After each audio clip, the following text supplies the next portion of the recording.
The automatic doors of the Naval Medical Center San Diego slid open with a sharp hiss, admitting a gust of unseasonably warm November air and the man who looked like he'd been carved from granite and regret. Lieutenant Colonel Marcus Brennan did not walk. He marched. Though the hitch in his left stride betrayed the agony radiating from deep within his hip, each step was deliberate, controlled, refusing to acknowledge what his body was screaming at him. He was 48 years old, but he carried himself like tempered steel. Broad shoulders that had borne the weight of command for 2 decades, a jawline sharp enough to cut through excuses, eyes the color of storm clouds over the Pacific, scanning, assessing, always tactical. Even in civilian clothes, a fitted gray polo that strained against his chest and dark cargo pants, he radiated authority.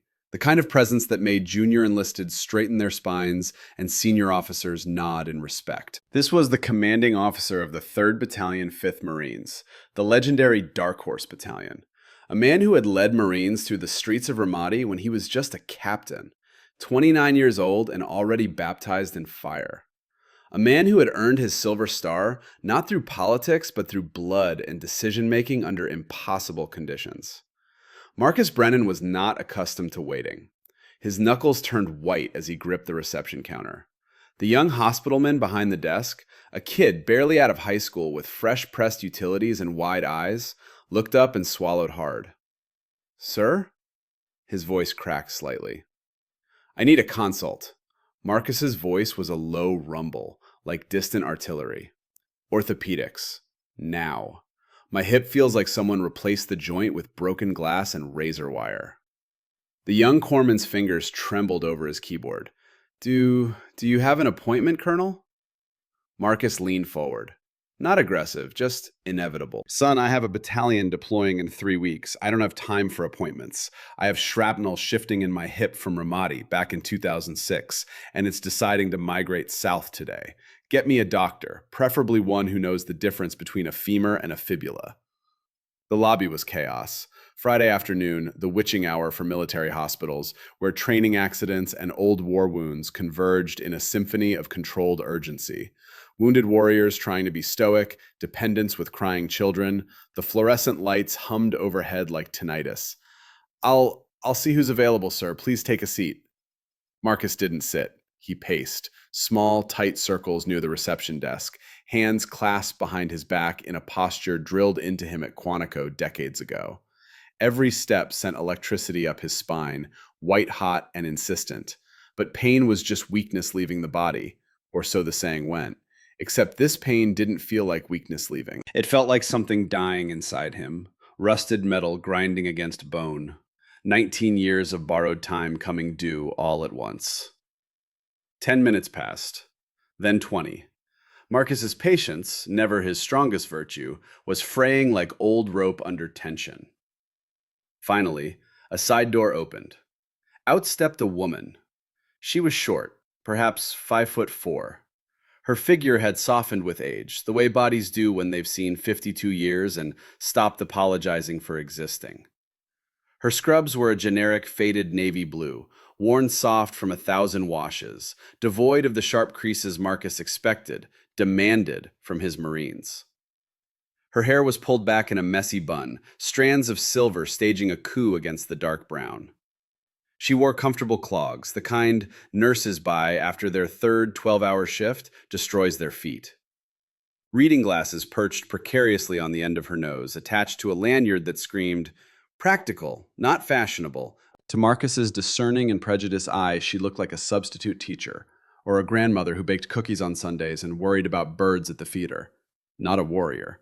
Not someone remotely capable of handling the damaged machinery of a battalion commander who'd been held together by surgical wire and stubborn will for nearly 2 decades. "Lieutenant Colonel Brennan?"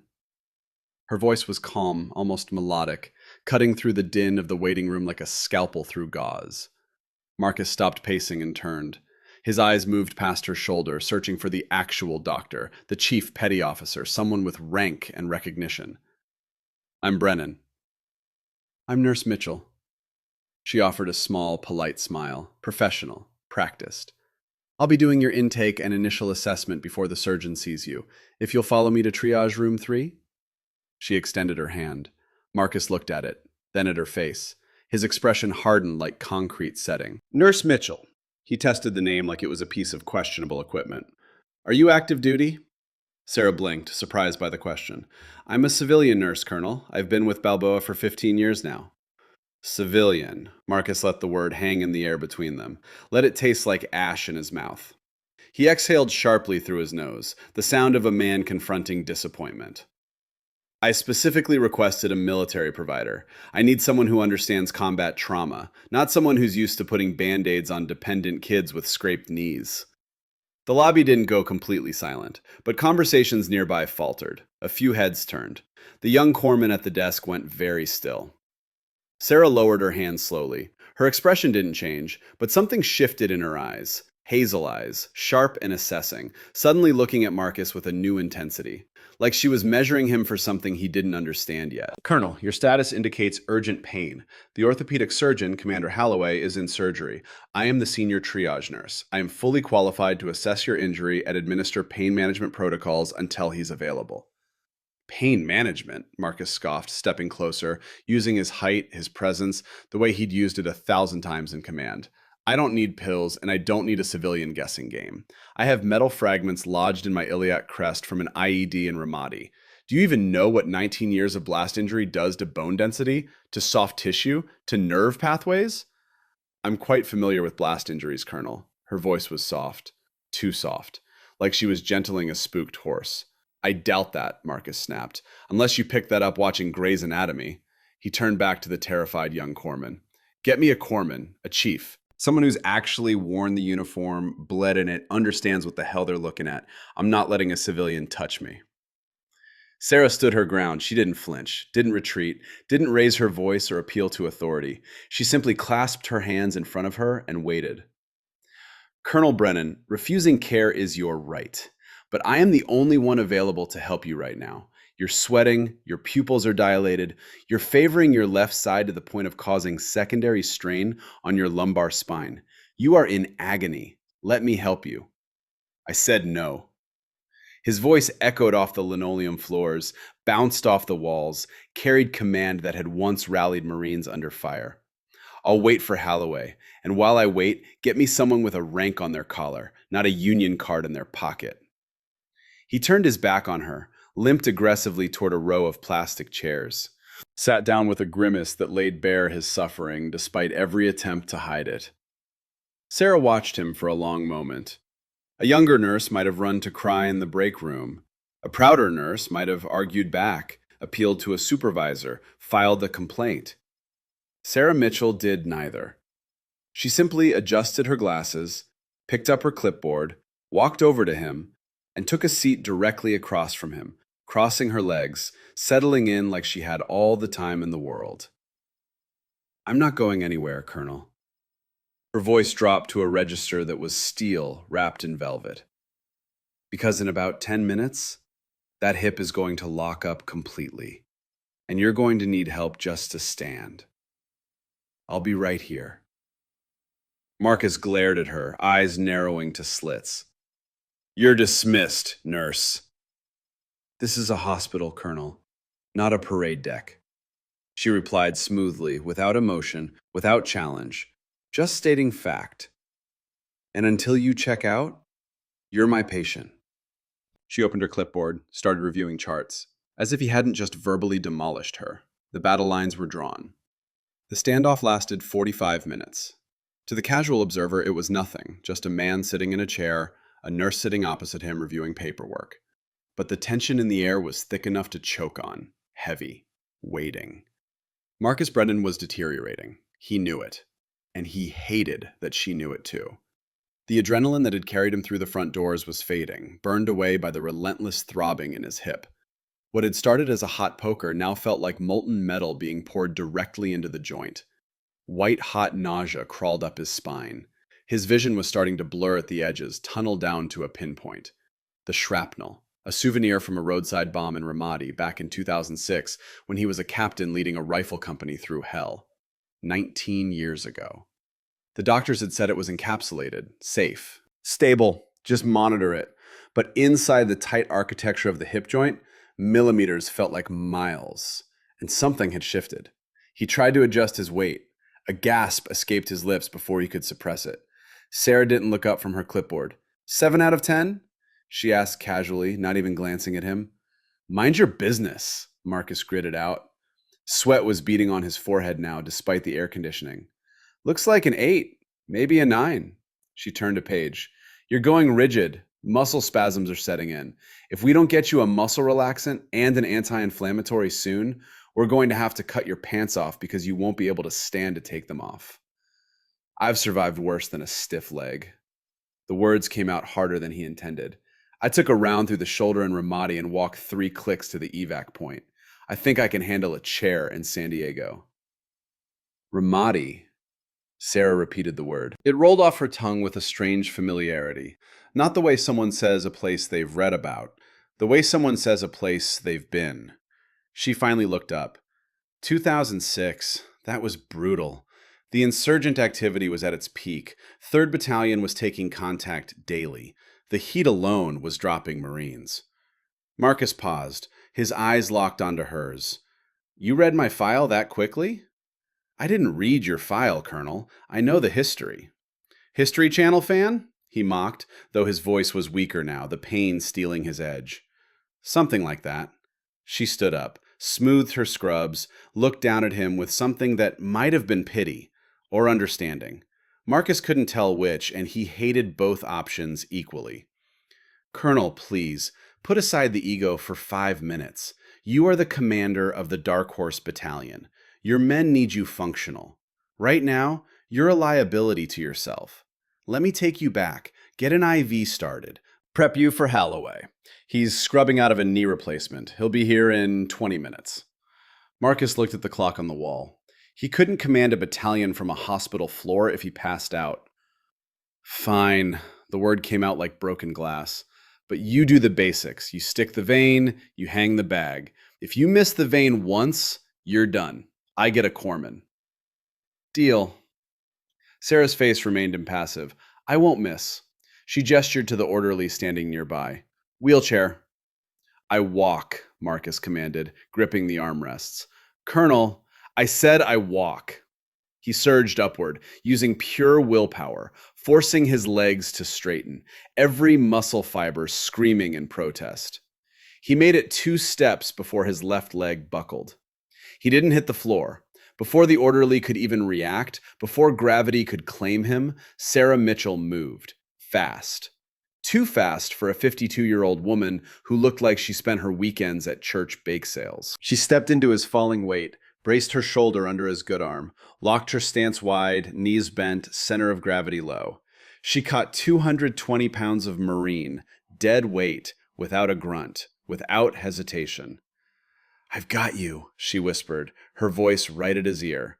It wasn't the voice of a civilian nurse trying to be comforting. It was the command voice of someone who'd hauled bodies before, someone who knew exactly how to catch a falling man and redistribute weight to prevent them both from going down. Pivot on the right. Lean on me. Do not fight me, Colonel Brennan. He was too shocked and too racked with pain to argue. He leaned on her, and she guided him, step by controlled step, into the wheelchair the orderly shoved forward. Marcus slumped into the seat, breathing heavily, chest heaving. He looked up at her. She wasn't even out of breath. Her face had already returned to that benign, grandmotherly mask, like she had just picked up a bag of groceries, not caught a full-grown man in combat gear physique. She smoothed her scrub top, adjusted her glasses. Triage 3, she said to the orderly. Stat. The examination room was clinical and cold. Sterile white walls, the smell of antiseptic and fear. Monitors beeping softly. Sarah moved with efficiency that bordered on choreography, every motion deliberate, practiced. She snapped on gloves, prepped his arm for an IV. Marcus watched her like a hawk, looking for any sign of hesitation, any tremor that would prove she was out of her depth. You have steady hands, he admitted grudgingly. It helps when people stop yelling at me, she replied dryly. She swabbed the inside of his elbow with alcohol, the sharp, clean scent. Big breath. She slid the needle in. Perfect angle, perfect depth, flash of blood, taped down, done in 10 seconds flat. Competent, Marcus muttered. for a civilian. Sarah hooked up the saline bag, turned to the computer terminal to log the vitals.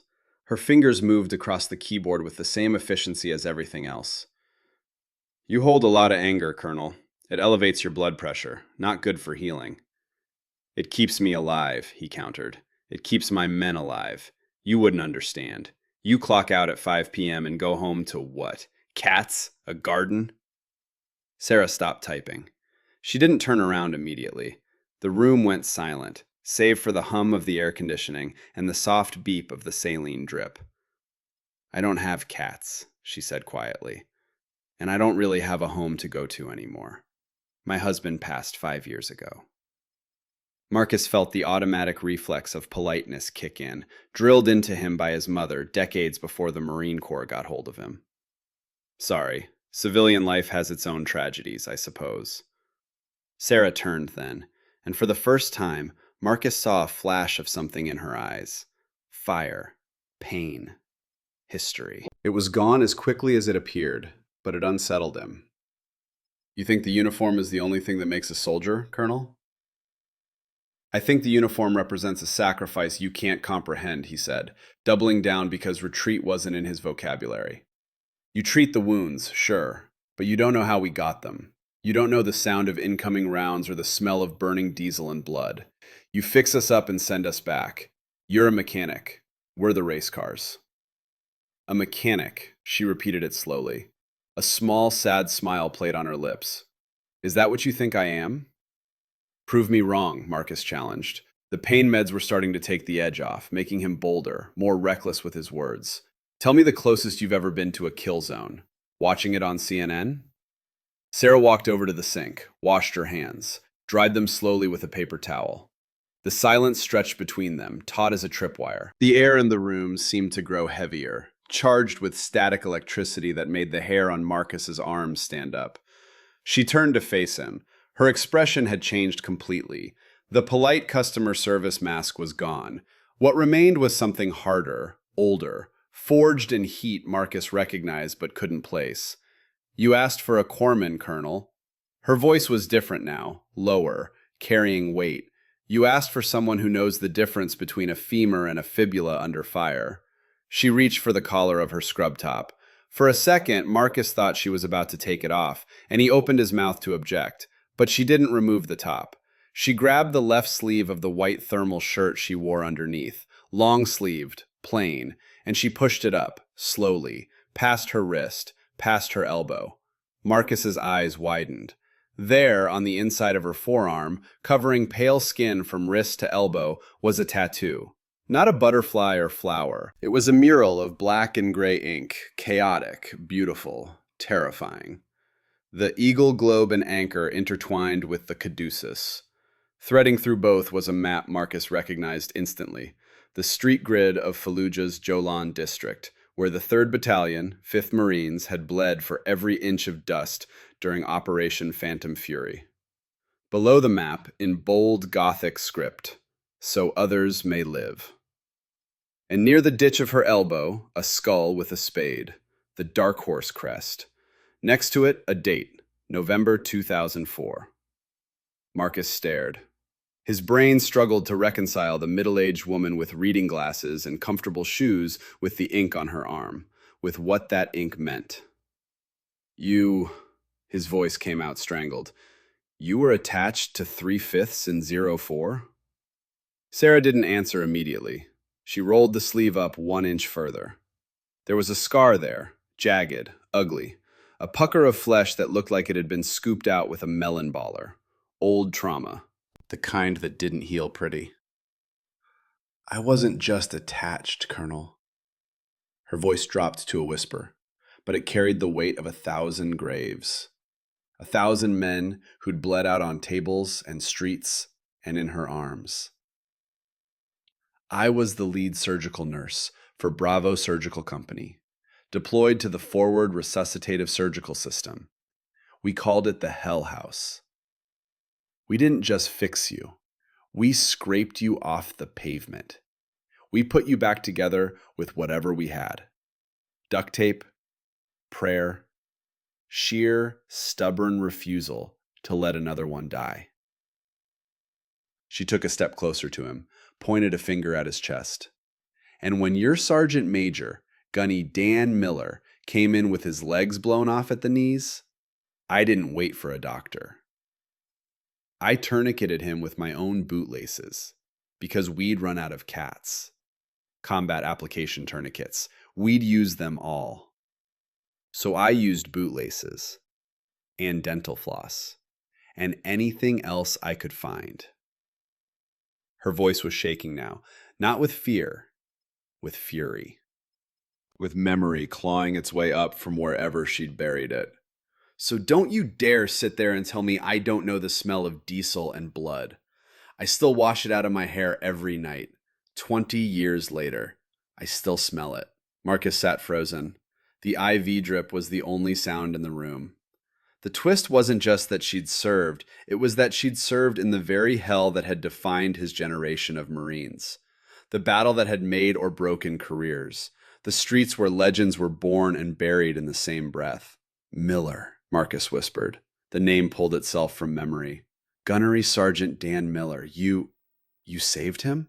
He died. Sarah's voice went flat, empty. He died holding my hand, asking me to tell his wife he loved her, asking me to tell her he was sorry, asking me to tell her he tried. I was the last thing he saw. Not a Marine, not a brother in arms, me, a nurse in bloody scrubs. That's what he got at the end. The silence that followed was deafening. Marcus's hands were shaking now, not from pain, from shame, from realization crashing over him like a mortar blast, sudden and devastating. You're the angel, he whispered. Sarah's jaw tightened. I hate that name. The Angel of Jolan. Marcus's voice was barely audible. I heard the stories when I was a captain. The grunts talked about a Navy nurse at the FRSS. They said she refused to wear a flak jacket while operating because it restricted her movement. They said she had blood up to her elbows for 3 weeks straight. They said she hummed hymns to Marines while they bled out when the morphine ran dry. There are no angels in war, Colonel. Sarah pulled her sleeve down slowly, covering the map, covering the skull and spade, covering the history. Only ghosts and survivors, and I'm both. I thought you were a myth, Marcus said, his voice raspy. We heard the FRSS took a direct hit, mortars. They said the medical team was wiped out. Most were. Sarah turned back to the computer, though her hands were trembling now, the armor cracking. November 12th, 2004.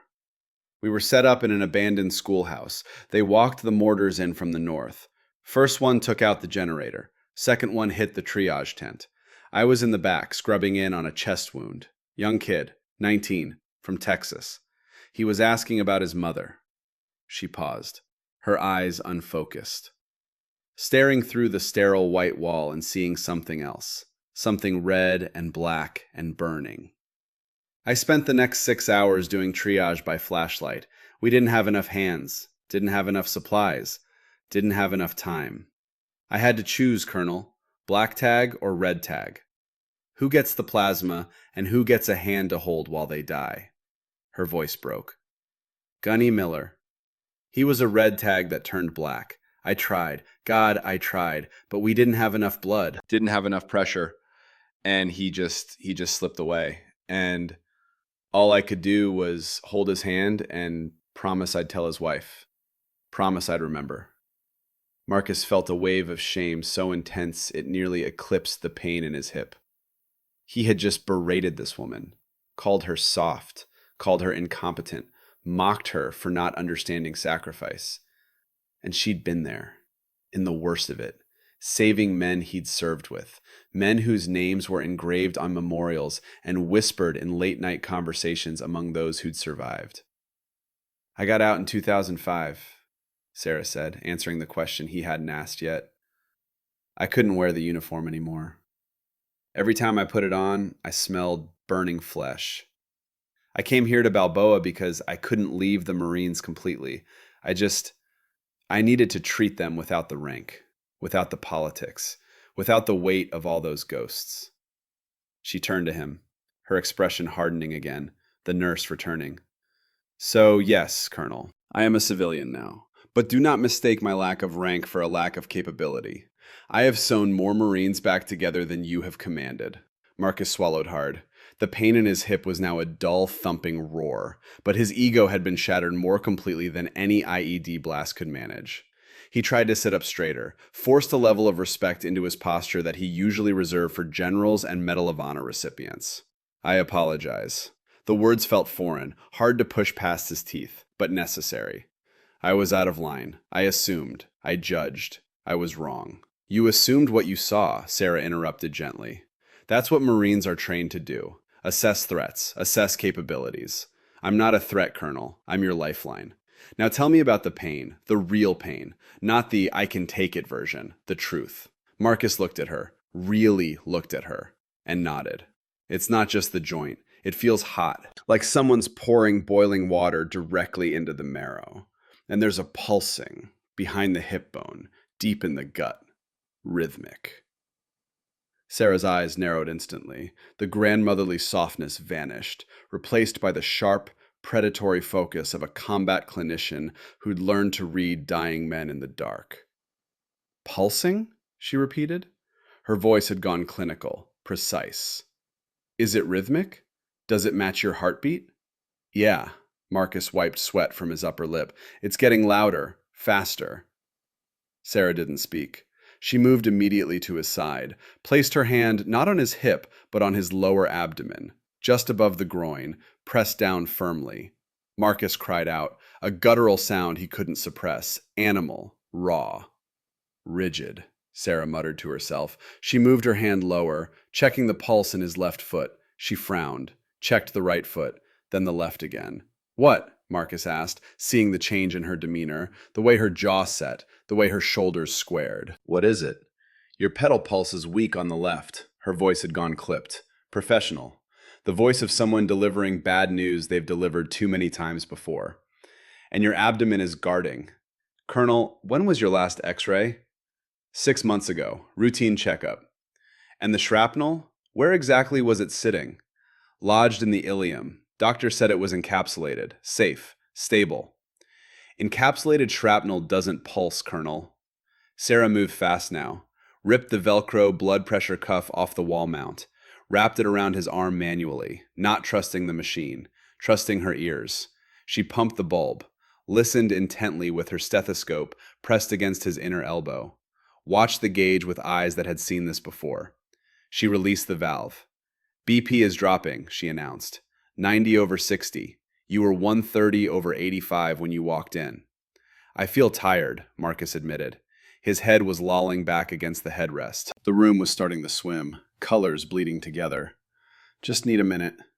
You don't get a minute. Sarah spun around and hit the red staff assist button on the wall. The alarm blared into the hallway, a sharp, rhythmic screech that signaled real emergency. The young corpsman, Wyatt Foster, poked his head in. His face went pale when he saw Sarah's expression. Get a gurney in here now, Sarah barked. It wasn't a request. It was an order delivered with the volume and authority of a drill instructor. Command voice, the one that bypassed thought and went straight to obedience. Page Vascular. Tell them we have a suspected iliac artery rupture. Code 3, move. Vascular? The corpsman stammered. But he's here for ortho. Did I stutter, petty officer? Sarah turned on him. Her eyes were blazing now, the angel of Jolan surfacing from wherever she'd buried her. Move! The corpsman scrambled. Marcus looked at her. His vision was tunneling down to a pinpoint, gray creeping in at the edges. Rupture, he mumbled. That sounds bad. The shrapnel moved. Sarah leaned over him, her face close to his, her voice dropping to that intimate command tone. It didn't just migrate, Marcus. It sliced something. You're bleeding internally. We have to move. Now. It was the first time she'd used his first name. It was the last thing he heard before the darkness took him. The world came back in flashes, acoustic ceiling tiles racing past, blurred shapes moving too fast, voices shouting over the roar of blood in his ears. BP is tanking, 70 over 40. We're losing the radial pulse. Fluids wide open, squeeze the bags. Where the hell is the surgeon?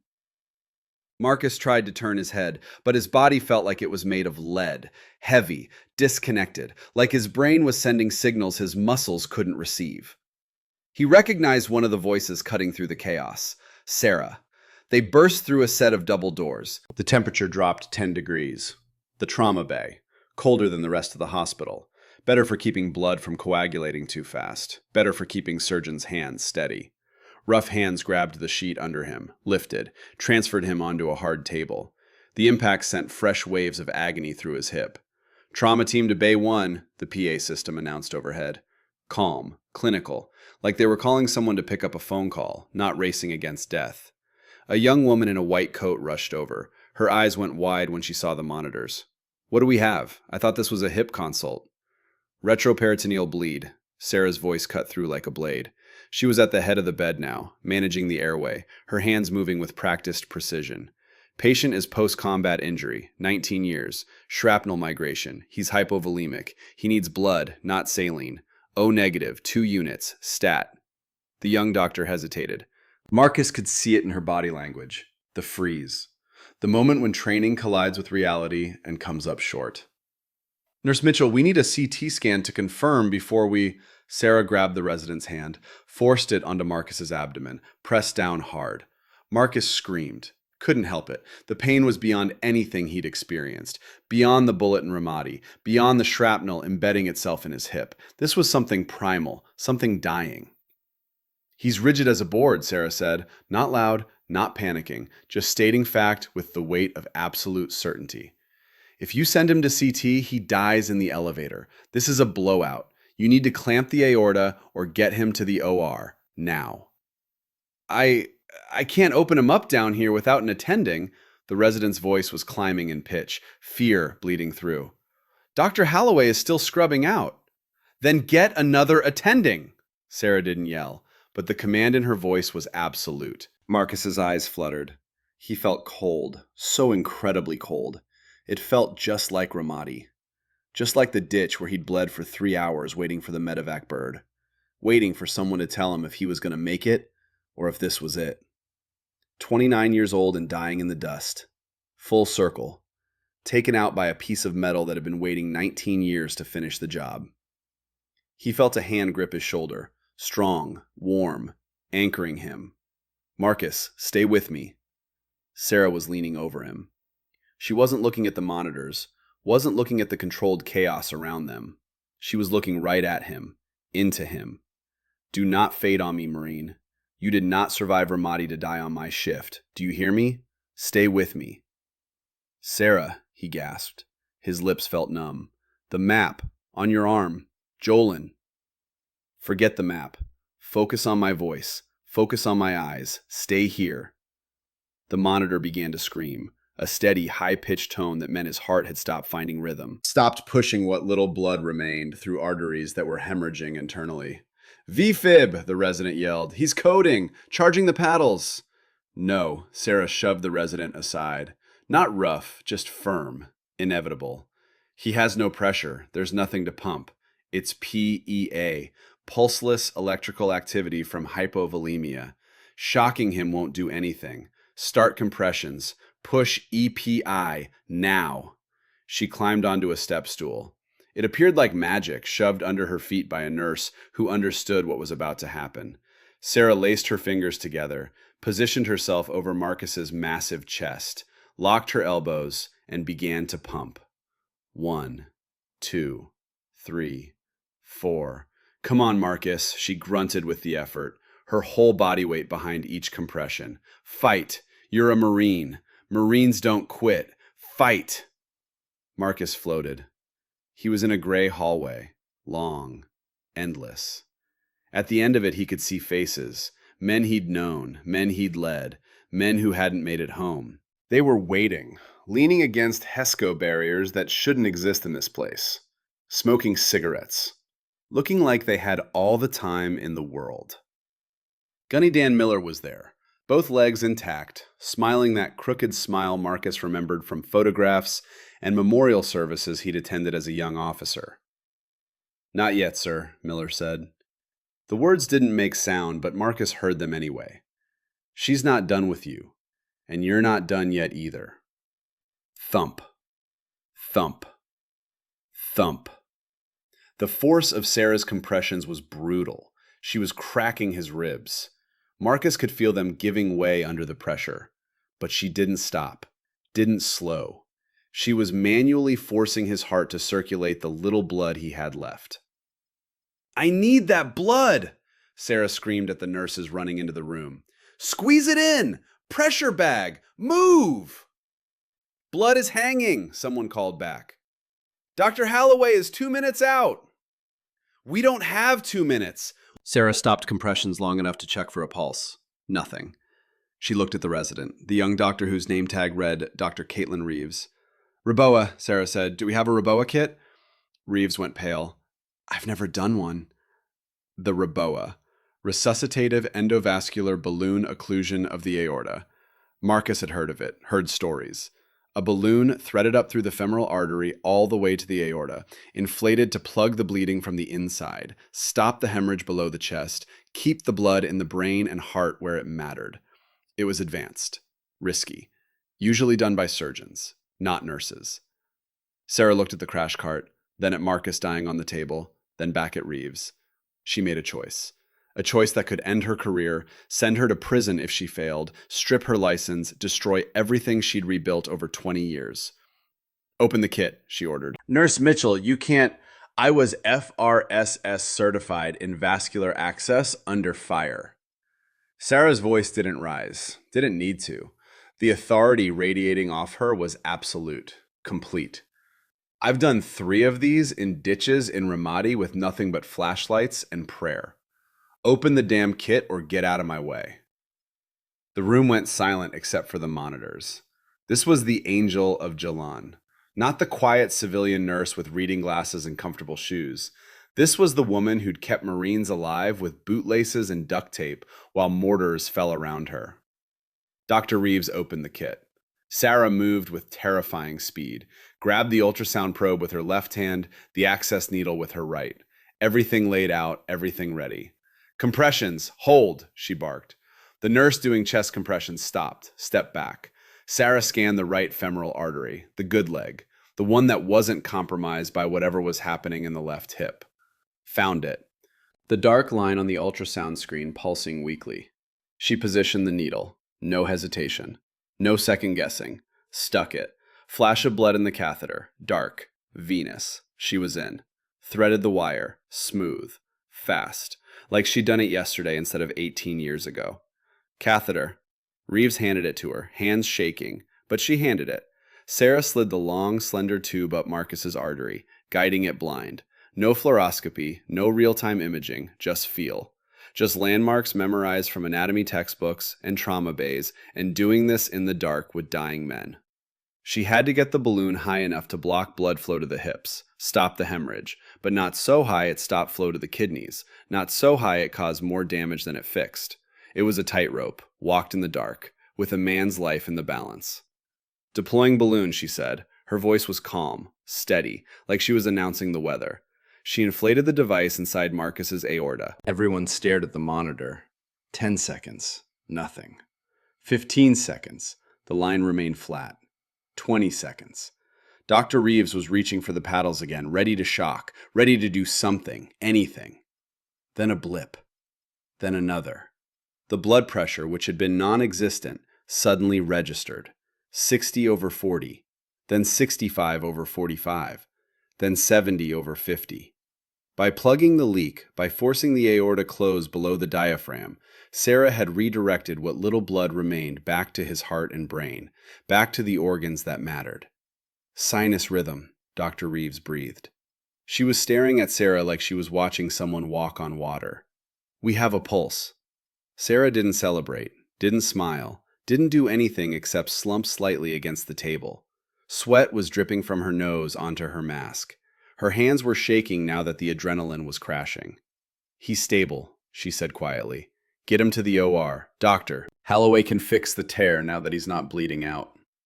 The doors burst open. Dr. Richard Holloway rushed in, tall, silver hair, still tying his surgical mask. He looked at the scene, the crash cart, the blood on the floor. the Reboa catheter sticking out of Marcus's leg like an accusation. And Sarah standing there, chest heaving, looking like she'd just gone 12 rounds. Status, Holloway demanded. Ruptured iliac artery from shrapnel migration, Dr. Reeves reported. Her voice was shaking, but she got the words out. He coded, BP was 0. Nurse Mitchell placed a Reboa. She brought him back. Holloway stopped, looked at the device, looked at Sarah. Dr. Richard Holloway had been a Navy surgeon for 30 years. He'd served in Desert Storm, Afghanistan, Iraq. He knew the Reboa, knew how difficult it was, knew it was usually done by vascular surgeons with years of specialized training. You placed this, Sarah? Not Nurse Mitchell. Sarah. Like they were colleagues, equals. He was dead, doctor. Sarah's voice was trembling now, the armor cracking. His heart stopped. His pressure was 0. I didn't have a choice. Holloway checked the monitor, checked the placement on the ultrasound image frozen on the screen. Perfect. The balloon was exactly where it needed to be. Not too high, not too low. Textbook. You saved his life, Holloway said, then louder to the team. OR1 is ready. We have a window. Let's not waste it. Move! As they wheeled Marcus toward the operating room, Holloway paused, put a hand on Sarah's shoulder. We need to talk about this later, he said quietly, seriously. But good work, Lieutenant. He used her old rank. He knew. He'd always known. Sarah stood alone in the empty trauma bay. Her hands were covered in Marcus's blood, bright red arterial spray on her scrubs, dark venous blood on her gloves. She walked to the sink, turned on the water, rolled up her sleeves. The water ran red as she scrubbed. She looked down at the tattoo on her arm, the map of Fallujah, the skull and spade. So others may live. Not today, she whispered to the ink. To the memories that never really left. You don't get him today. 24 hours passed. Marcus Brennan survived the surgery. Dr. Holloway removed the shrapnel, repaired the iliac artery, pumped 6 units of blood back into him, closed him up, moved him to the ICU. Sarah Mitchell went home. The water ran hot until it ran cold. She slept for 3 hours, dreamless, exhausted. Woke to her phone ringing, unknown number. She almost didn't answer, but nurses always answer, because it might be important. Might be life or death. Might be someone who needs help. Miss Mitchell? A man's voice, professional, cold. This is Director Thaddeus Whitmore. I need you to come to the hospital. My office. 9 a.m. Sarah checked the clock. It was 7:30. Sir, I'm not scheduled until... This isn't about your schedule. This is about yesterday. The incident in Trauma Bay 1. Incident. He called it an incident. I'll be there, Sarah said. She hung up, sat on the edge of her bed, looked at the photo on her nightstand.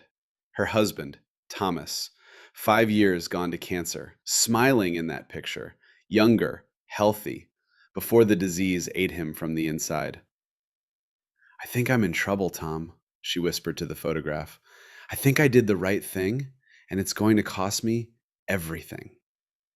The photo didn't answer. It never did. She got dressed, navy blue blazer, black slacks, professional, presentable, ready to face whatever was coming. The office of Director Thaddeus Whitmore was on the top floor of the Naval Medical Center. Sterile, corporate, smelled of lemon polish and the kind of air freshener that tried too hard to seem clean. A long mahogany table dominated the room, conference table, the kind where careers went to die. Whitmore sat at the head, 55 years old, pristine gray suit, not a hair out of place. A man who'd never seen a day of combat in his life, never made a life or death decision, never had to choose between protocol and saving someone. He was flanked by 2 others, Chief Legal Counsel, Director of Nursing, both looking grim. Sarah sat at the other end of the table. Her hands were folded, still and composed. Miss Mitchell, Whitmore began. He adjusted his glasses, opened a folder. We've reviewed the incident report from yesterday. The facts are not in dispute. You utilized a Reboa device on a patient without a physician present.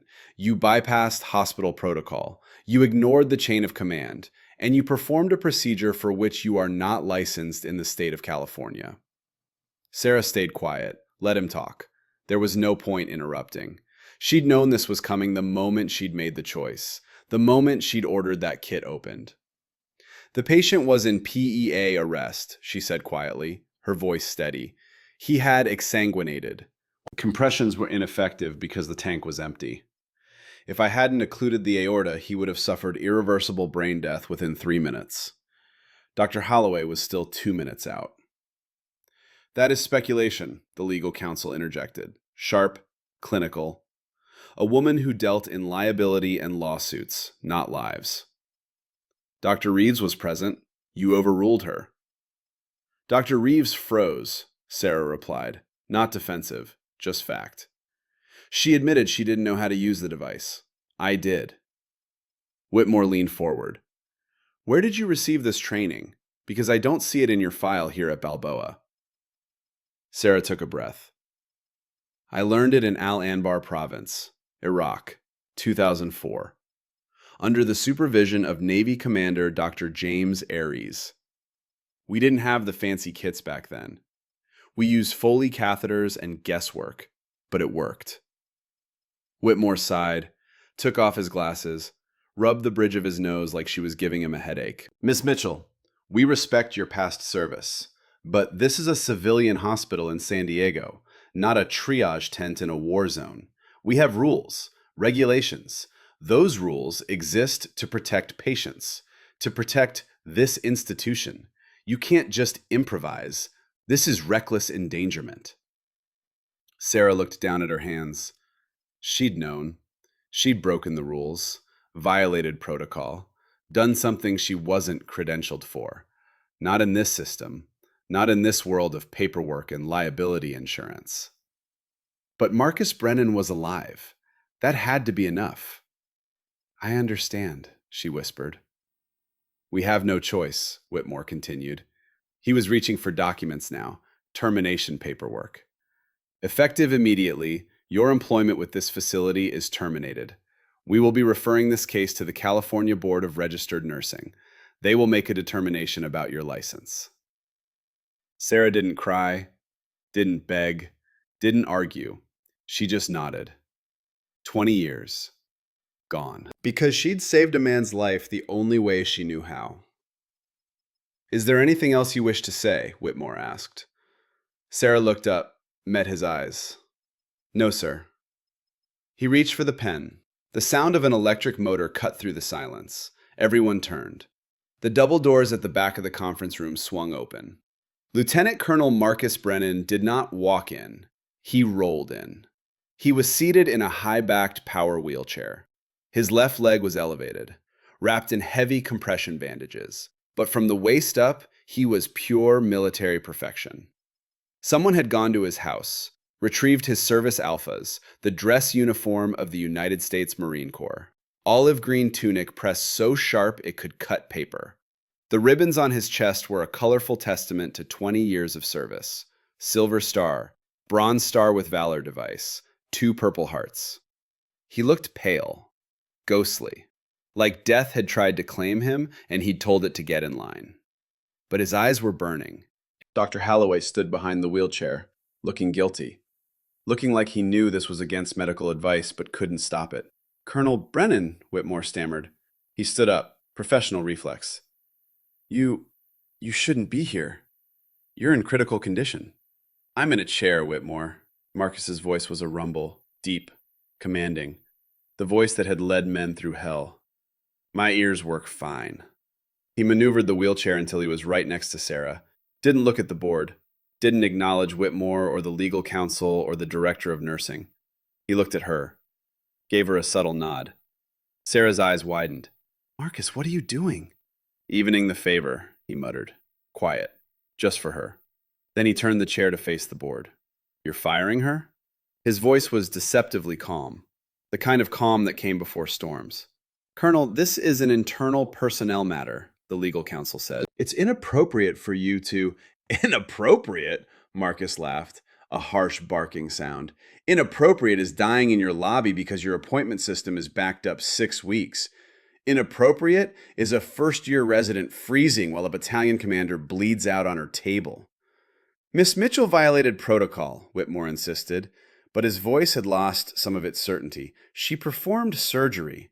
She performed a miracle, Marcus slammed his fist on the armrest of the wheelchair.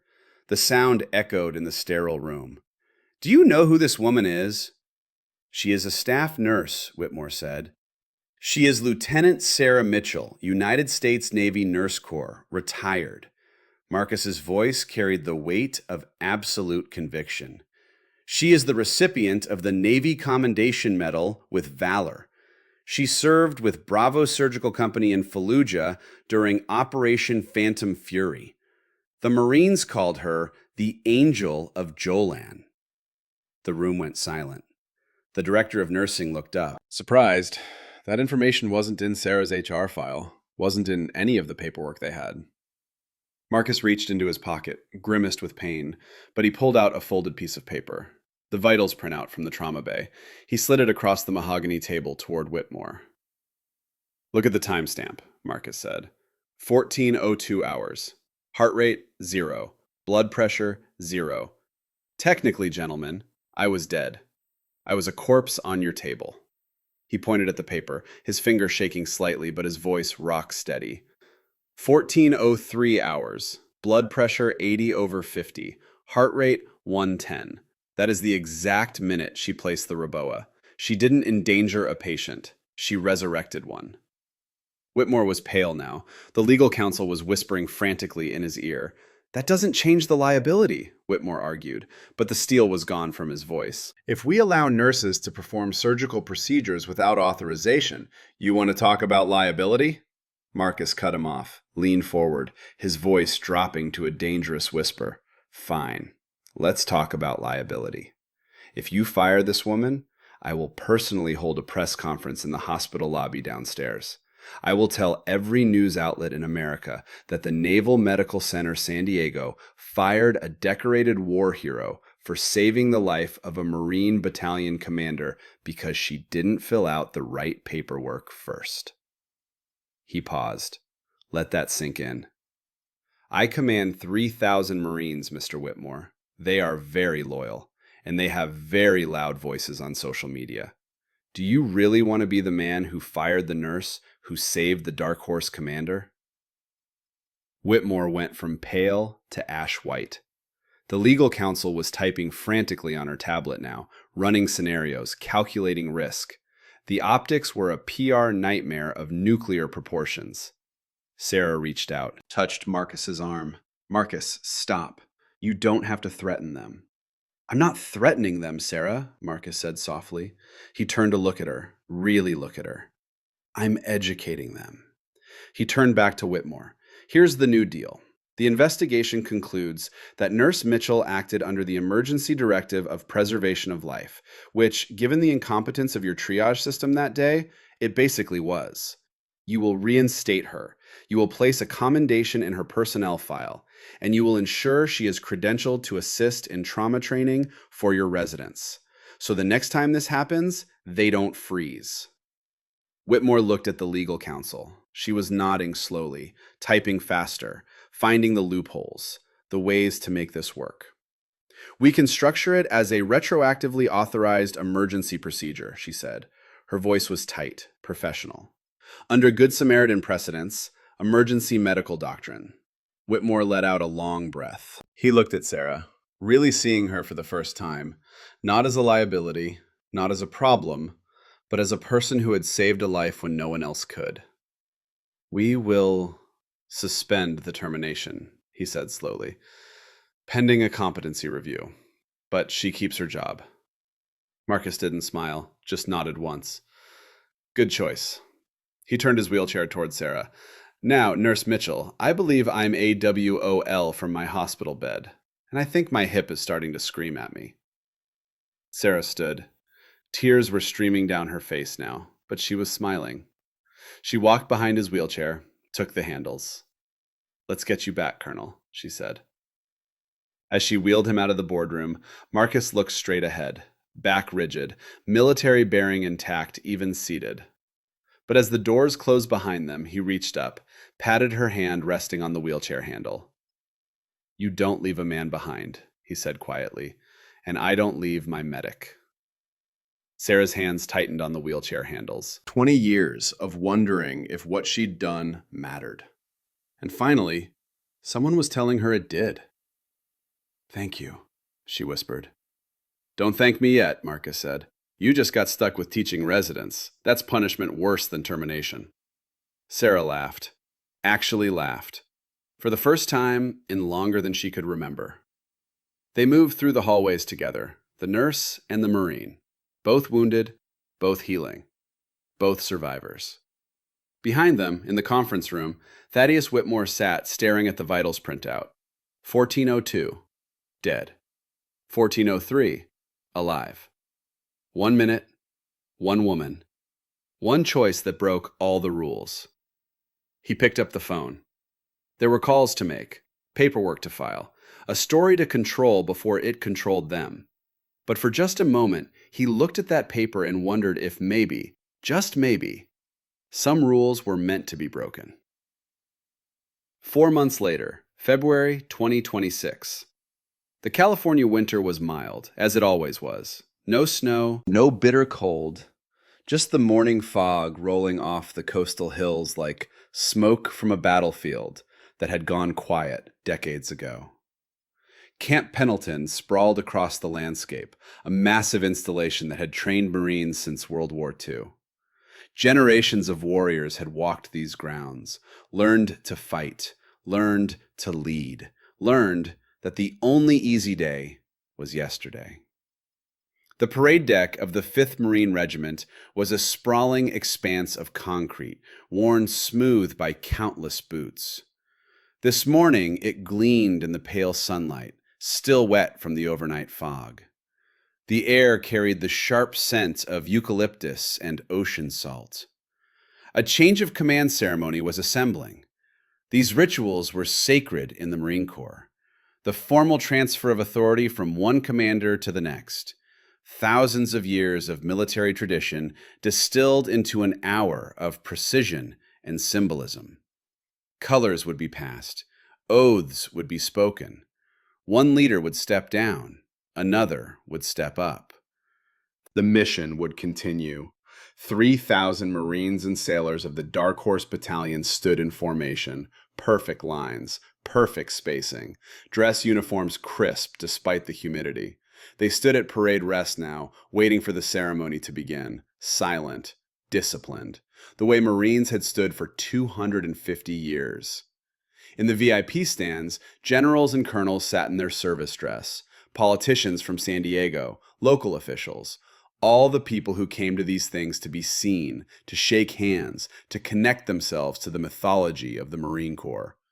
And sitting among them, looking distinctly out of place, was a woman in a simple floral dress. Sarah Mitchell clutched her purse nervously. She didn't belong here, didn't belong among the brass and the power brokers. She was just a nurse, a civilian, someone who'd been invited but couldn't quite understand why. The invitation had arrived at her apartment 3 weeks ago. Heavy cardstock, formal script, requesting the honor of her presence at the change of command ceremony for the 3rd Battalion, 5th Marines. She almost hadn't come.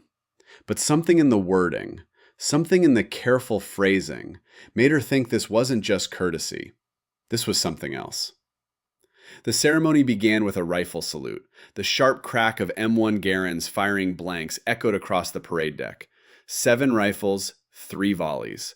21 shots that made Sarah flinch despite herself, despite 20 years of distance. Some sounds you never forgot. The colors were posted, the national anthem played. 3,000 Marines rendered honors, hands over hearts or saluting, depending on whether they were covered. Then Lieutenant Colonel Marcus Brennan stepped to the podium. He was in his dress blues, the high collar stiff against his neck, the dark blue tunic with red trim gleaming in the morning light. The medals on his chest caught the sun. Silver Star, Bronze Star with Valor, Purple Hearts, Navy Commendation. A career's worth of close calls and hard decisions, rendered in colored ribbon and metal. He stood without a cane now. 4 months of physical therapy, 4 months of rebuilding strength, 4 months of refusing to let 19-year-old shrapnel define the rest of his life. But Sarah could see it. The slight shift in his stance, the way he favored his right leg just a fraction, the metal and screws holding his hip together. Invisible to most, obvious to someone who knew what to look for. His voice carried across the parade deck without amplification. Command voice. Trained, practiced. The voice that had rallied Marines under fire. "Good morning, Marines." "Good morning, sir." 3,000 voices responded as one, the sound like thunder.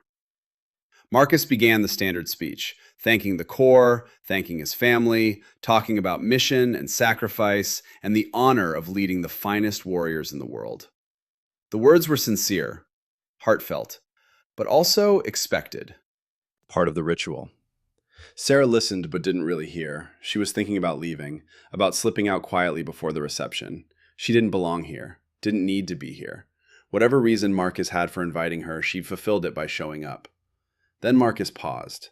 The change in his cadence was subtle, but everyone in the battalion felt it. Something was coming, something off script. "Marines," he said. His voice was quieter now, more personal.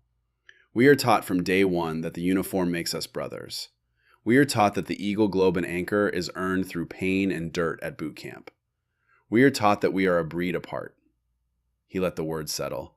Then his eyes scanned the crowd, found the VIP stands, found Sarah, locked onto her. But 4 months ago, I was reminded of something I'd forgotten. The warrior spirit doesn't always wear a camouflage uniform. Sometimes it wears blue scrubs. Sometimes it looks like a civilian you might walk past in a hallway without a second glance. A murmur went through the formation. This was definitely off script. Officers in the VIP stands exchanged glances. Generals leaned forward. Sarah's heart started pounding. "I am standing here today," Marcus continued, his voice thick with emotion now, "because a woman refused to let me die. She disobeyed orders. She risked her career. She put her own livelihood on the line to save a broken-down Marine who was too stubborn to admit he needed help." He stepped back from the microphone, turned to face the VIP stands directly. Sarah Mitchell, front and center. Sarah froze. Time seemed to slow down. The generals around her turned to look. A young captain in dress blues stood up from his seat nearby, gesturing respectfully for her to stand. She couldn't move, couldn't breathe. This wasn't happening. This couldn't be happening. "Miss Mitchell," the captain said gently. "The colonel is calling for you, ma'am." Trembling, Sarah stood. Her legs felt like water. Her hands were shaking so badly she almost dropped her purse. Marcus's voice carried across the parade deck again. "Escort her, Sergeant Major." From the formation, a man detached, moving with the precision and bearing of someone who'd spent 30 years in uniform. The Sergeant Major of the battalion, the senior enlisted Marine. Salt and pepper hair, weathered face, eyes that had seen things. He marched into the VIP stands, came to attention in front of Sarah, and offered her his arm. "Ma'am," he said quietly. His voice was rough but kind. "Would you do me the honor?" Sarah took his arm because her legs wouldn't hold her otherwise. They walked down the stairs from the VIP stand, across the concrete, every eye in the formation tracking their movement.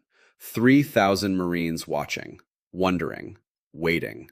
They walked until she stood directly in front of the podium, the formation of Dark Horse Battalion behind her, a wall of Marines in perfect alignment, and she was tiny against that backdrop, just a 52-year-old woman in a floral dress who had no idea what was happening. Marcus limped down the steps from the podium, came to ground level, stood in front of her. He wasn't looking at her like a patient looks at a nurse, not like a commander looks at a subordinate. He was looking at her like a soldier looks at someone who saved their life, like a brother looks at family. "You told me once," Marcus said, his voice low enough that only Sarah and the front ranks could hear clearly, "that you were just a mechanic, that you had to wash the war out of your hair every night." He reached into his pocket, pulled out a small velvet box, navy blue, worn at the edges. Sarah's breath caught.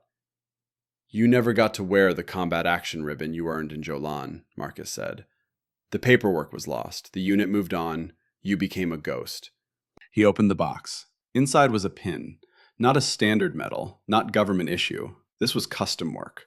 Gold, beautifully crafted. It was the skull and spade of the Dark Horse Battalion, the 3rd Battalion, 5th Marines insignia. But intertwined with it, woven through the design so perfectly they seemed like one symbol instead of two, was the caduceus, the medical staff with twin serpents, the symbol of military medicine. I had the boys in the metal shop make this, Marcus said. A genuine smile crossed his face. Warm, real, the first smile Sarah had ever seen from him. Took them 6 weeks and 4 tries to get it right, but Marines are stubborn. He stepped closer, his voice dropped even quieter, intimate, just for her. You are not a civilian, Sarah. You are Dark Horse. You're one of us. You always have been. He pinned the emblem onto the lapel of her dress. His hands were steady despite the emotion in his voice. The pin caught the morning light, gleamed like a promise. Then Lieutenant Colonel Marcus Brennan, the Iron Man, the commander who had refused her help 4 months ago, took a step back. He snapped his heels together, the sound sharp as a rifle shot. He drew himself up to his full height, shoulders back, chin level, every inch the Marine officer. And he rendered a slow, crisp, perfect hand salute. Not a courtesy, not protocol. This was a salute of respect, of recognition, of one warrior acknowledging another. Battalion! The sergeant major's voice boomed behind them, command voice that could wake the dead. Present arms! 3,000 Marines moved as one. 3,000 right hands snapped to cover. The sound was like a thunderclap, like a wall of sound rolling across the parade deck. Overwhelming. Absolute. Sarah stood there, tears streaming down her face, washing away 20 years of silence, 20 years of hiding her service, 20 years of being just a nurse, just a civilian, just someone who'd been forgotten. She wasn't hiding anymore. She looked down at the pin on her dress, the skull and spade intertwined with the caduceus, proof that someone remembered, that it mattered, that she mattered. Marcus held the salute, eyes locked on hers, and in that moment, Sarah felt something she hadn't felt in 2 decades. She felt like she'd come home. Welcome home, Lieutenant, Marcus whispered.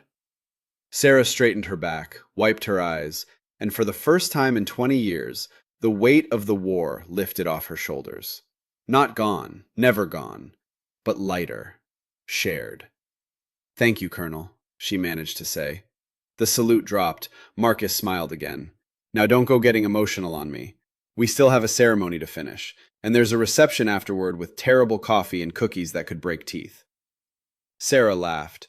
The sound was bright and unexpected in the formal setting.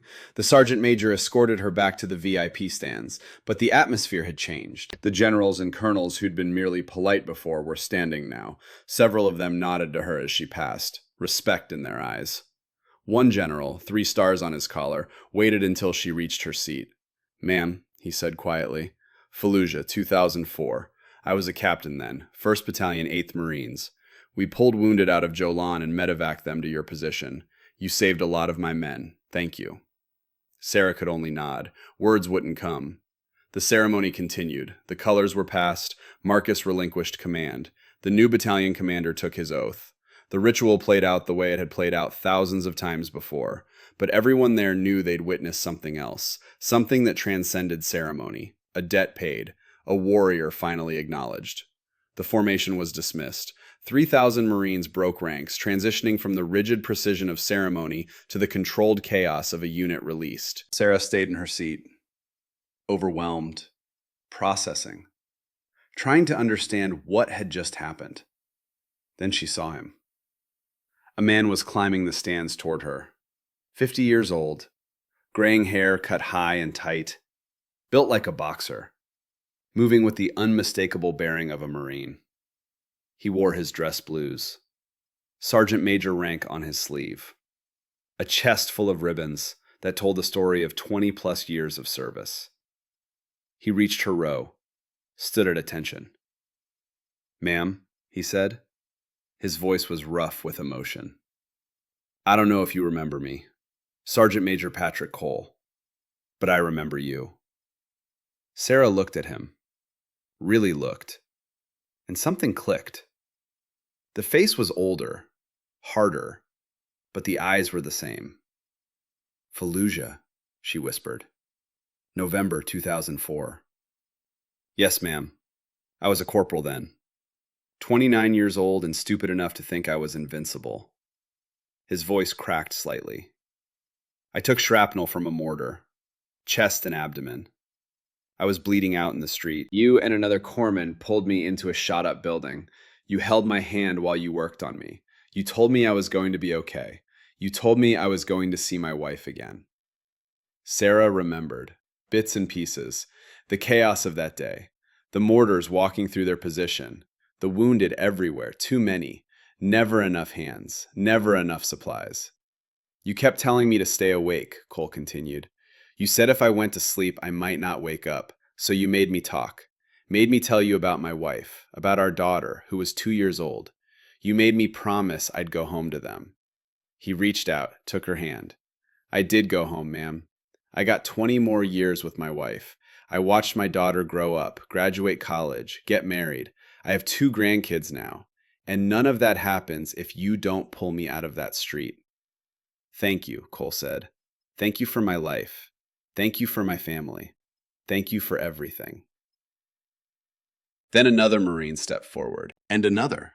One by one they came. 10, 15, 20. Some in uniform, some in civilian clothes. Young and old. Officers and enlisted. Each with a name.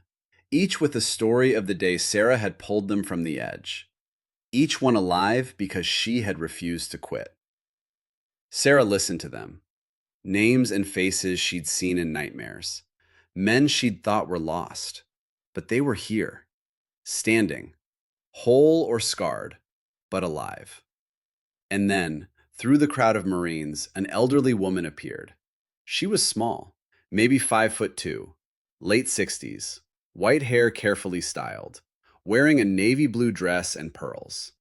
She moved slowly, carefully, like someone whose body had betrayed her over the years, but whose spirit remained unbreakable. The Marines parted to let her through. She stood in front of Sarah. Her eyes were kind, patient, waiting for Sarah to notice her. Sarah looked up, wiped her eyes, tried to compose herself. "Miss Mitchell?" the woman said.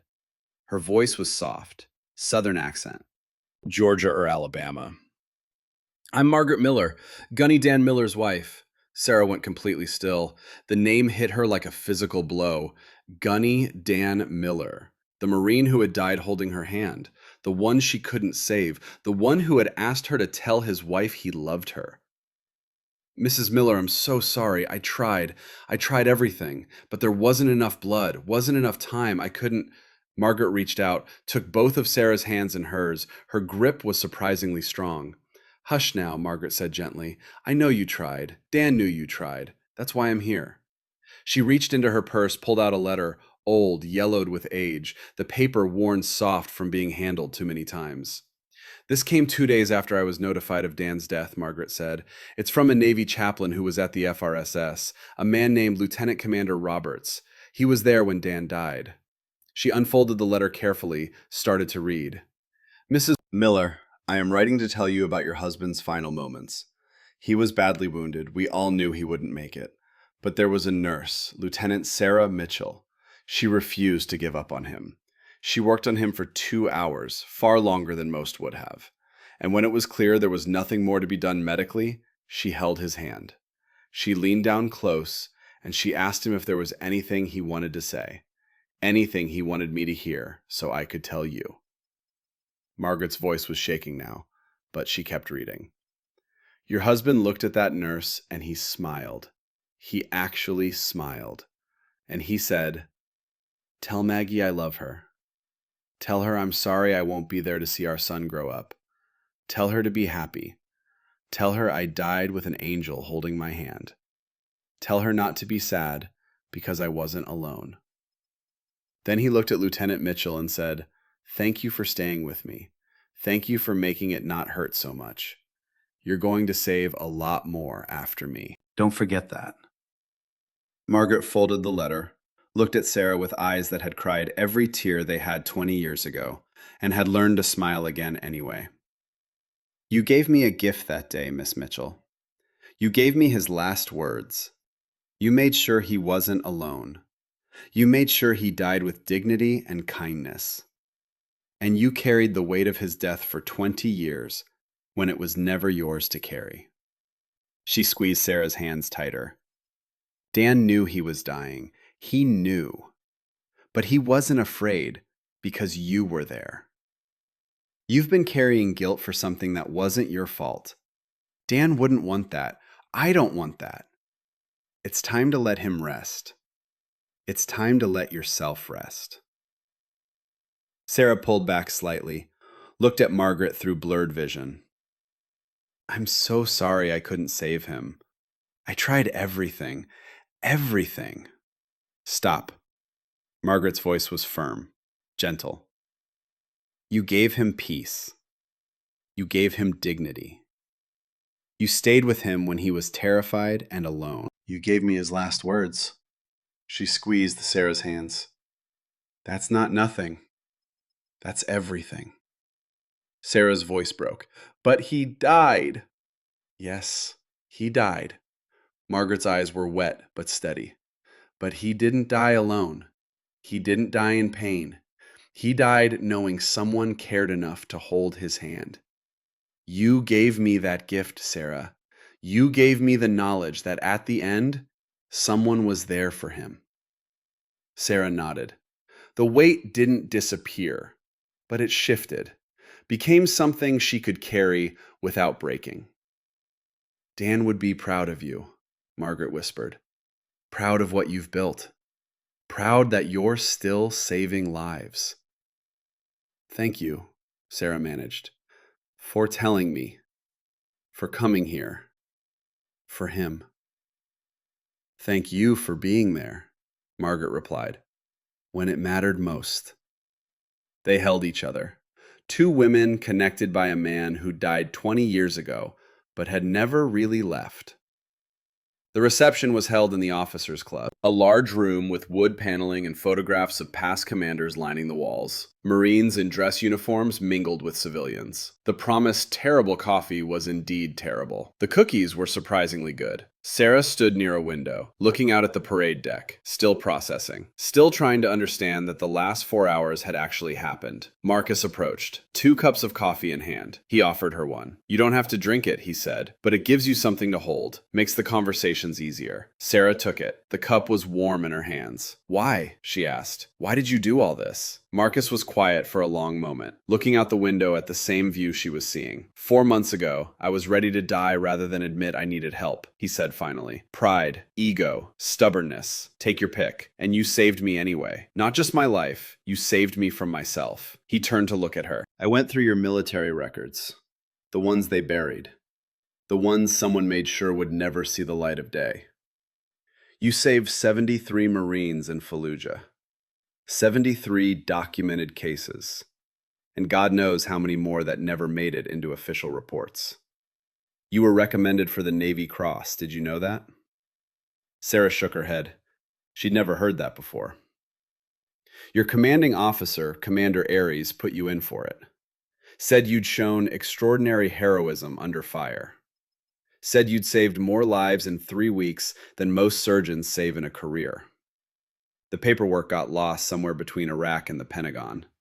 Lost or buried. I suspect buried. He set his coffee cup down on the windowsill. You spent 20 years being invisible, being just a nurse, having people like me treat you like you didn't understand sacrifice. But you understand it better than most of us. You lived it. You earned it. And nobody ever said thank you. Marcus's voice dropped lower. Today was my way of saying thank you, on behalf of every Marine you saved, every family you kept whole, every child who got to grow up with a father because you refused to quit. You deserve to know that it mattered, that you matter. Sarah's vision blurred with fresh tears. I didn't do it for recognition, she said quietly. I did it because it was my job. Because they were Marines. Because someone had to. I know, Marcus said. That's exactly why you deserved it. They stood in comfortable silence for a while, watching Marines and families mingle, watching life continue the way it always did, messy and imperfect and beautiful. What happens now? Sarah asked. Now? Marcus smiled. Now you go back to Balboa, back to being a nurse, but with a new title. He pulled out a letter from his jacket pocket, handed it to her. Sarah unfolded it. It was on official hospital letterhead, signed by Director Whitmore and the Chief of Medical Staff. Effective immediately, Sarah Mitchell, RN, is appointed Director of the Combat Medicine Training Program at Naval Medical Center San Diego. Responsibilities include training military and civilian medical personnel in trauma care, combat casualty management, and emergency procedures. Salary grade GS13. Direct report to Chief of Medical Staff. Sarah looked up at Marcus, shocked. You got me a promotion? I got you what you deserved, Marcus corrected. A position where you can pass on what you know. Train the next generation. Make sure that when the next Dr. Reeves freezes up, there's someone who knows how to handle it. He pointed to a line near the bottom of the letter. You start in 2 weeks. They're renovating an old wing of the hospital for your training center. Dr. Holloway is heading up the medical side. He requested you specifically. Said you're the only person he'd trust to run it. Sarah read the letter again. Director. Training center. Her own program. I don't know what to say. Say yes, Marcus said simply. Say you'll do it. Say you'll take all that experience, all that knowledge you earned in the worst places imaginable, and make sure it doesn't die with you. Say you'll save more lives by teaching others how to save lives. Sarah looked out the window again. At the parade deck where she'd just been honored in front of 3,000 Marines. At the base that trained warriors and sent them into harm's way. At a world that still needed people who knew how to stitch the broken pieces back together. Yes, she said. I'll do it. Marcus smiled, offered his hand. Sarah shook it, firm, professional, a promise between warriors. Welcome to your next mission, Lieutenant, Marcus said. 6 weeks later, April 2026. The Mitchell Combat Medicine Training Center opened quietly. No ceremony this time. No parade deck full of Marines. Just a ribbon cutting with hospital staff and a few local officials who'd shown up for the photo opportunity.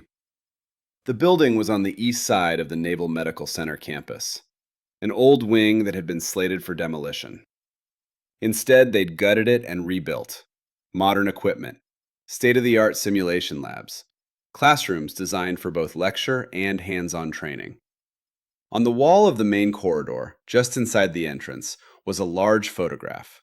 It showed a young woman, 31 years old, wearing Navy utilities covered in blood, surgical mask pulled down around her neck, hair matted with sweat and dust, eyes that had seen too much and refused to look away. Standing in front of a shot-up building in Fallujah, November 2004. Below the photograph was a plaque. Lieutenant Sarah Mitchell, United States Navy Nurse Corps, Bravo Surgical Company, Forward Resuscitative Surgical System, Operation Phantom Fury, Fallujah, Iraq, 2004. The Angel of Jolan.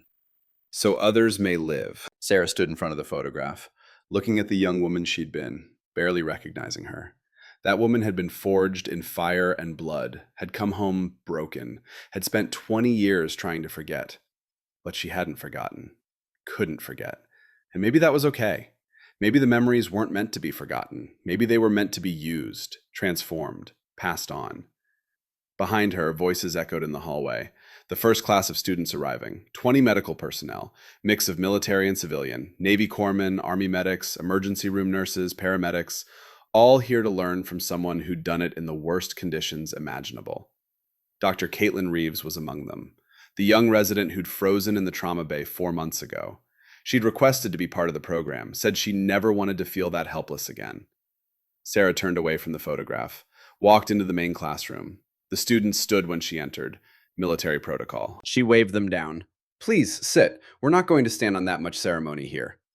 She moved to the front of the room, looked at the faces looking back at her. Young, eager, nervous, full of the confidence that came from never having been truly tested. Most of you will never see combat, Sarah began. Her voice was calm, measured, the voice of someone who'd earned the right to speak.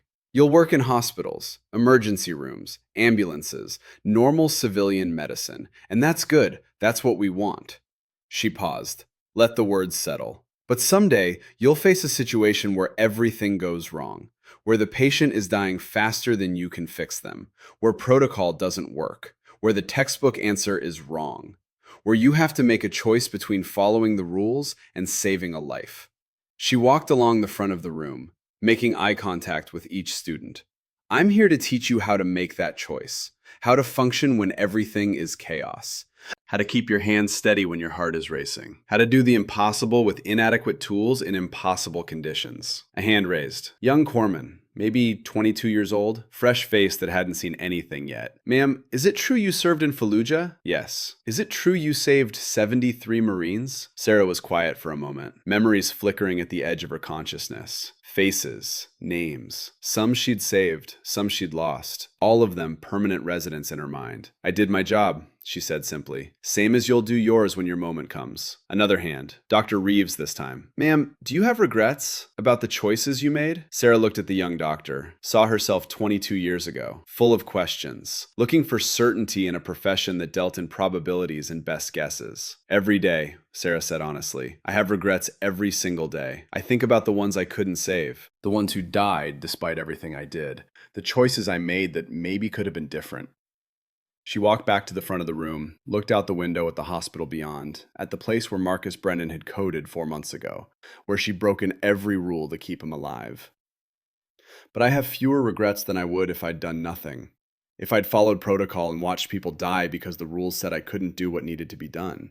So yes, I have regrets, but I can live with them. She turned back to the class. Now, let's start with the basics. You're in a field hospital. No power, limited supplies.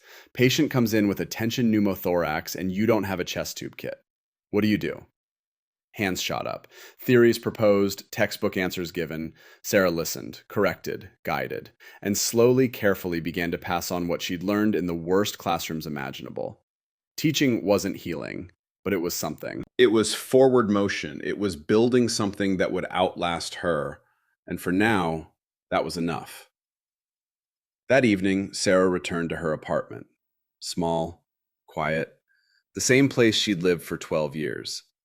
The photographs were still on the shelf.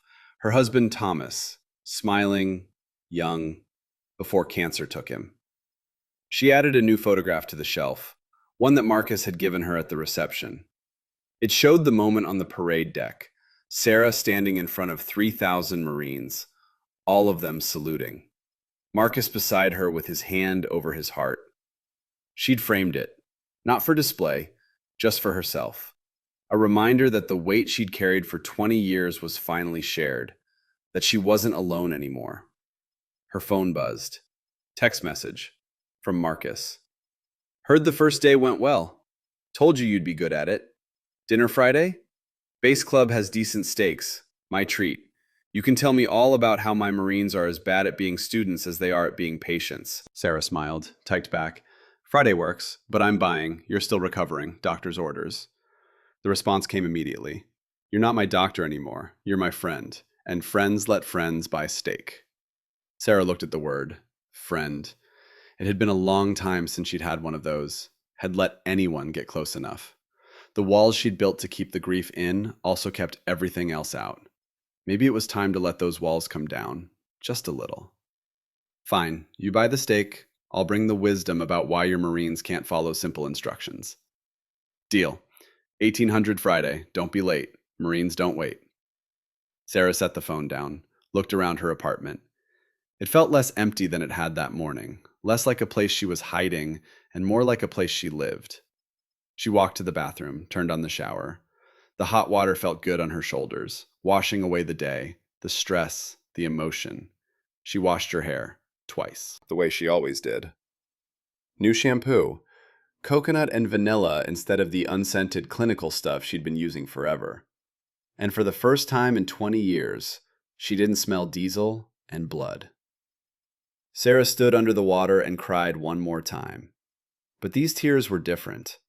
Not grief, not guilt, not the weight of carrying too much for too long. These were tears of release, of finally finally being able to breathe. When she got out of the shower, she looked at herself in the mirror. 52 years old, gray hair that she'd stopped dyeing, lines around her eyes, scars on her arms, a body that had lived and fought and survived. She looked like herself, not the ghost of who she'd been in Fallujah, not the invisible civilian nurse, not the angel of Jolan, just Sarah, and that was enough. She got dressed, made dinner, a simple salad, some grilled chicken, glass of wine. She ate at the small table by the window, looking out at San Diego as the sun set over the Pacific. Tomorrow, she'd go back to the training center, back to teaching, back to passing on the lessons learned in fire and blood, back to the mission. But tonight, she just existed. Quiet, peaceful, home. Her phone buzzed again. Different number this time. She didn't recognize it. Ms. Mitchell, this is Sergeant Major Cole. I hope it's okay I'm texting. Got your number from Colonel Brennan. My wife wanted me to thank you again for what you said at the ceremony, and to invite you to dinner next month. Nothing fancy, just family. Our daughter wants to meet you. She's starting nursing school in the fall. Wants to be a combat nurse. Said you're her inspiration. No pressure if you're busy, just wanted to extend the invitation. Sarah stared at the message for a long time. Family dinner. Meeting the daughter of a man she'd saved 22 years ago, a young woman who wanted to follow in her footsteps. The weight of that, the responsibility, the continuation of the mission, but also the hope, the evidence that what she'd done mattered, that it rippled outward in ways she'd never see, that she'd changed the world by saving one Marine at a time. She typed back, "I'd be honored. Tell your wife thank you. And tell your daughter I'd love to talk to her about nursing. She's going to do great things." The response was almost immediate. "Thank you, ma'am. She's going to be thrilled. Also, fair warning, my wife cooks enough to feed a platoon. Hope you're hungry." Sarah smiled, set the phone down, finished her wine. Outside, the sun finished setting. The sky turned from gold to purple to deep blue. Stars started appearing. The same stars that had looked down on Fallujah 22 years ago. The same stars that would look down on the next generation of medics and nurses and corpsmen who would face the same impossible choices. But they wouldn't face them alone. They'd have training, knowledge, the accumulated wisdom of everyone who'd come before. They'd have what Sarah hadn't had when she'd stepped off the plane in Iraq at 31 years old. Fresh from nursing school and 6 weeks of combat trauma training, thinking she understood what war was, learning very quickly that she didn't. They'd have a chance, and that was worth everything. Sarah stood up, walked to her bookshelf. The old journal she'd kept during deployment sat there. She'd been able to read it after the ceremony, after Margaret, after finally letting go. She didn't need to open it tonight, didn't need to relive those days. The words were part of her now, integrated, accepted. She'd added one final entry after the ceremony. Just 3 sentences. "You were strong enough. The mission continues, so others may live." Sarah turned off the lights, got ready for bed, slipped under the covers, and for the first time in 22 years, Sarah Mitchell slept without nightmares. The ghosts were still there, would always be there, but they weren't haunting her anymore. They were keeping watch, making sure she remembered, making sure their deaths meant something. And the mission, as always, continued.